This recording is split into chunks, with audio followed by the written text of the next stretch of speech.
Hello दोस्तों, स्वागत है आपका हमारे चैनल डिफेंस अफेयर्स पर। दोस्तों, रिसेंटली इंडिया के पहले indigenous aircraft carrier INS Vikrant पर नेवल कमांडर्स कॉन्फ्रेंस कंडक्ट की गई थी। इस कॉन्फ्रेंस को हमारे डिफेंस मिनिस्टर राजनाथ सिंह ने एड्रेस किया था, जिसमें उन्होंने इंडिया की इकोनॉमिक प्रॉस्पेरिटी और सिक्योरिटी को लेकर कई बातें कही। इसी के साथ उन्होंने ये भी बताया कि डिफेंस सेक्टर में इंडिया सिग्निफिकेंट डिमांड क्रिएटर की तरह उभर कर आया है, जो इंडिया की इकोनॉमी और देश के डेवलपमेंट के लिए काफी बेनिफिशियल होगा। उन्होंने अपनी स्पीच में ये बताया कि अगले 5 से 10 साल इंडिया $100 बिलियन के डिफेंस ऑर्डर को एक्सपेक्ट कर सकता है, जो देश के इकोनॉमिक डेवलपमेंट में मेजर रोल प्ले करेगा। आज इंडिया का डिफेंस सेक्टर रनवे पर है, जो टेक ऑफ करने के लिए तैयार है, और ये टेक ऑफ देश की इकोनॉमी को पूरी तरह से बदल देगा। और अगर हमें इंडिया को अमृत काल के खत्म होने से पहले वर्ल्ड की टॉप इकोनॉमिक पावर्स में देखना है, तो ऐसे बोल्ड स्टेप्स लेने होंगे जो इंडिया की डिफेंस को सुपर पावर बना दे। अपने देश में इंडिजनाइजेशन को बूस्ट करने के लिए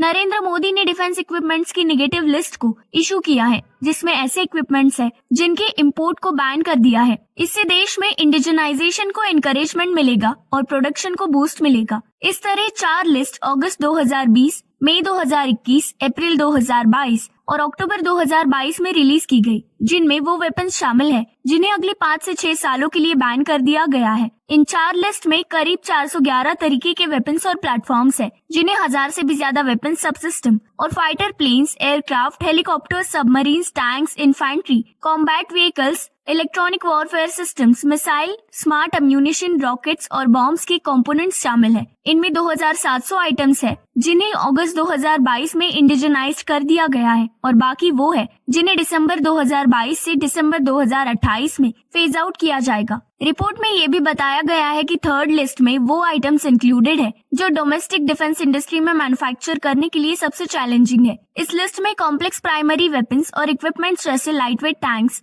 नेवल यूटिलिटी हेलीकॉप्टर्स, मिसाइल्स और आर्टिलरी गन सिस्टम शामिल है। देखा जाए तो गवर्नमेंट कई समय से डोमेस्टिक प्रोक्योरमेंट को बढ़ाने के लिए कोशिश कर रही है, जिसके लिए उसने इंडिया के मिलिट्री बजट को भी बढ़ाया है। डेटा को देखा जाए तो 2020-21 में लोकल डिफेंस टोटल प्रोक्योरमेंट का 54% था, जो 2021-22 में 68% हो गया था। इस साल के बजट में मोदी गवर्नमेंट ने इसे 75% तक करने का प्लान किया है। अगर हम राजनाथ सिंह द्वारा दिए गए रीसेंट अनाउंसमेंट पर ध्यान दें, तो हर साल गवर्नमेंट डिफेंस को डोमेस्टिक इंडस्ट्रीज में बढ़ाने के लिए 14,000 से 20,000 करोड़ रुपए इन्वेस्ट कर सकती है। इस बारे में आपको क्या लगता है, जरूर बताइए। साथ ही साथ वीडियो को लाइक कीजिए और चैनल को सब्सक्राइब कीजिए।